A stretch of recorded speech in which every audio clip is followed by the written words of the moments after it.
It's your boy, Markio. And we back at it again with another reaction, man. Today we got LeBron James keep lying on Superteams, man. Man. The person that made Superteams, bro. I wonder what he got to say about all this, man. I really do. You know, because he started this all, and he's ending it with the Philly, bro. With Philadelphia super team, man. Why do LeBron fans don't really like see this? Like, they don't see this. Do y'all think that's greatness? Going to different team to team. Okay, he win the championship when he go there, but like, do y'all really think that's greatness? Like, you gotta build with another team with different all-stars. You can't stay with one team like how it was back in the day. I don't know, man. Make sure y'all like, comment, subscribe, man. We on the road to 16K subs, man. Let's see what LeBron have to say in this video, man. Let's get it. And I see Rich Paul right here, so let's see. People talk big three, but the big three thing has never really worked. And you say, well, what happened in Miami? That wasn't really a big three. The big three era has always had its moment. Way before myself, D-Wade, and Bosh came together. You had Will Chamberlain and Jerry West and Elgin Baylor. They played together. Bird, Parrish, McHale, exactly. Jordan, Pippen, Rodman. Come again. Exactly, Jordan, Pippen, Rodman, so like 2 points a game. The victory era will always kind of be there. Do people watch basketball for every real? superstar in league history, the ultimate goal, the crowning achievement, is being an NBA champion. And when you really want to split hairs looking at the best players of all time, you got to take into account how they got those rings, how much help they had, did they leave their team, and what are the context of their rings. And looking at the modern era, the one guy who's kind of muddied the waters is indeed LeBron James, as looking at LeBron's career, the architect of a modern-day super team. Because I never thought about playing with LeBron. Yeah. I didn't think that was possible, first of all. I was shocked when it happened. You and me both. Shocked. And plus, it's my favorite person besides Cole, to compete against. I'm not thinking about playing with him. I love our matchups. Yeah. And that's why I was back then. I got a call. The real question for me is, can I play without cheating this game?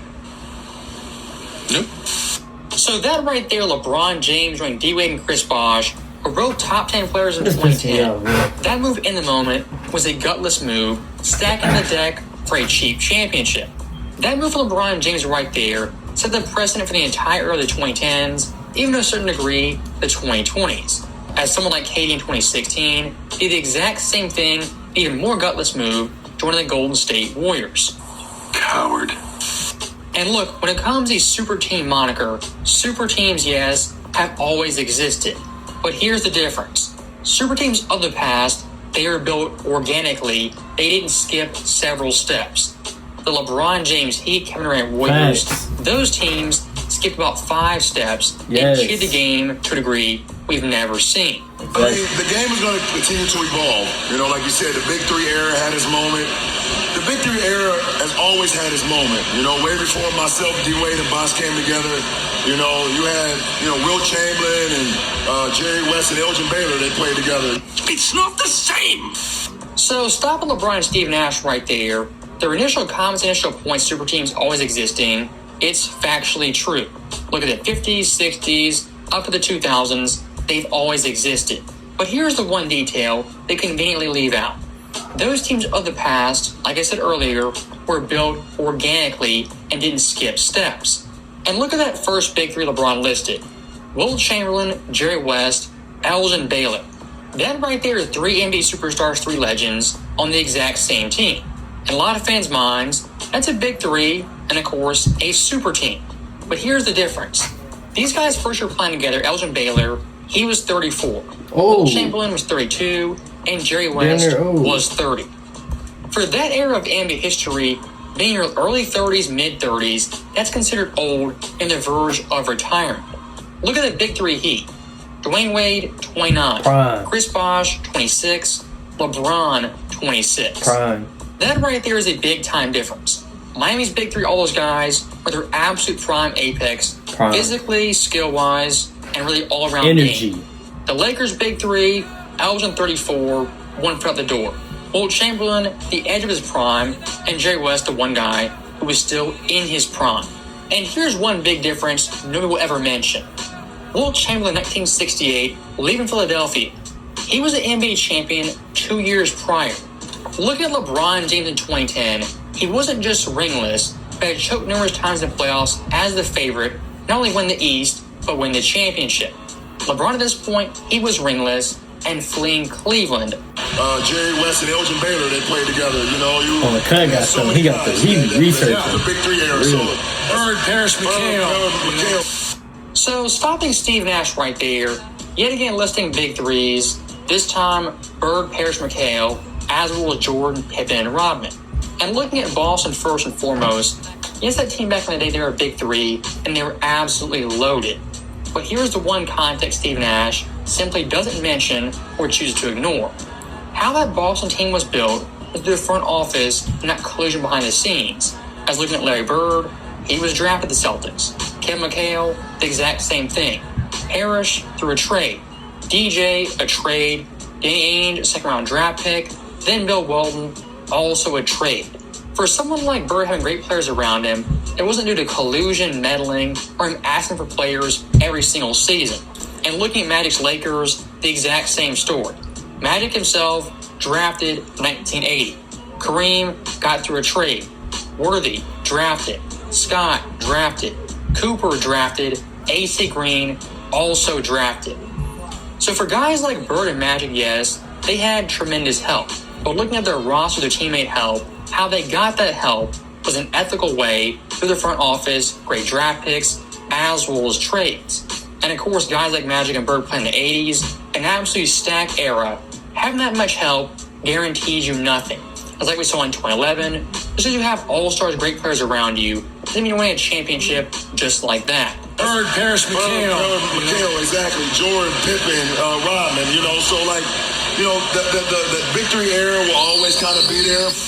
So stopping that right there very quickly, saying Jordan, Pippen, and Rodman were some kind of big three, even super team, I really don't buy it. Jordan's lone all-star teammate was, of course, Scottie Pippen. And Scottie in his own right was a phenomenal player, one of the best wings in league history. But for someone like Rodman, that's where you lose me. Dennis in 96, the Bulls, had a phenomenal season, the last great year of Rodman's career, where he made first team all-defense. But here's the added context.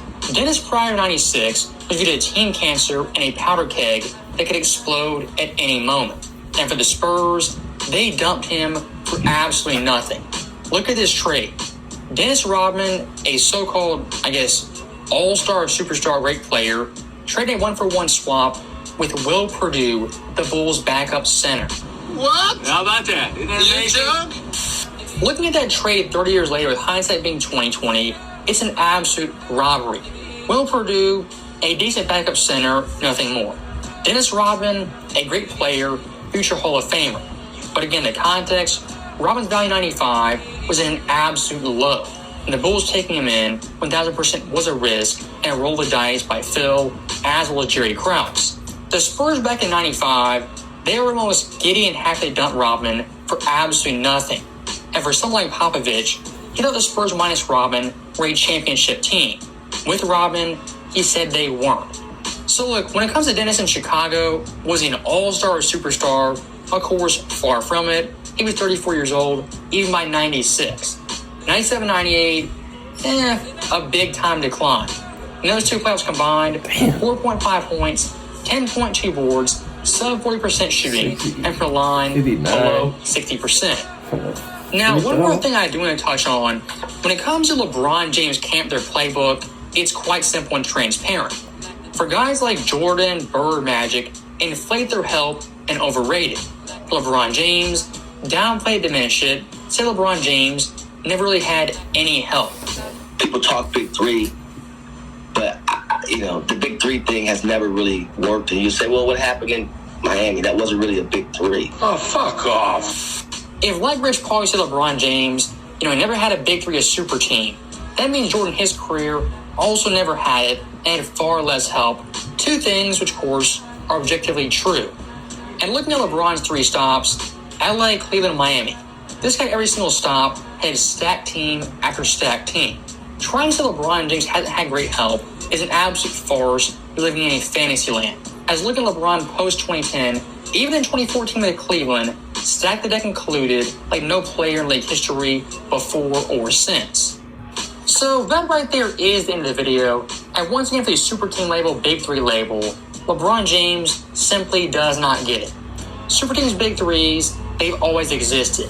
But the way those teams are built, constructed, was organically through the front office, not through players. LeBron's teams, how he built them, was through collusion, jumping ship, and the slimiest ways possible for an NBA superstar. As always, thank you guys for watching. I don't think LeBron James want to take accountability. He wanna put it on players back in the day, telling us that they started it.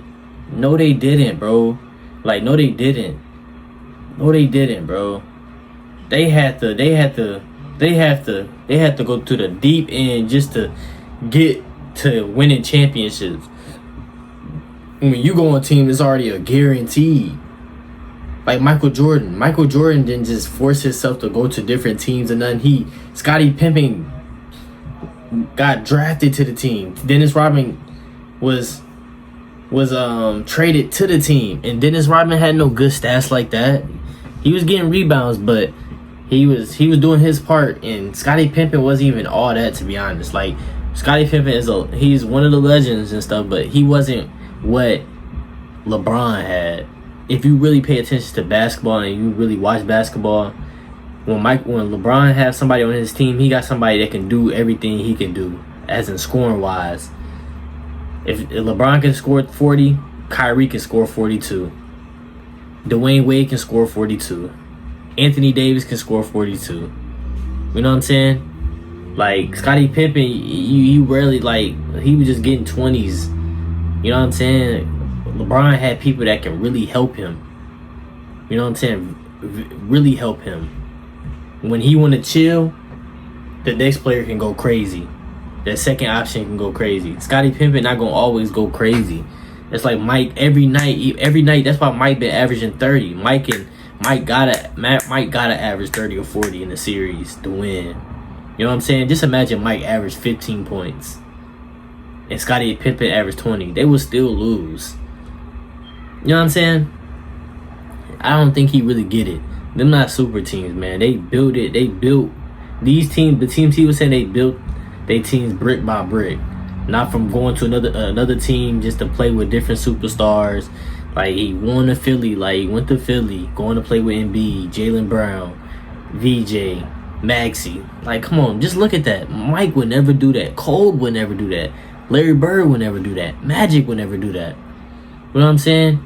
Like, you started this. Then KD went to the Warriors. Now every year is like it's gonna be like something new.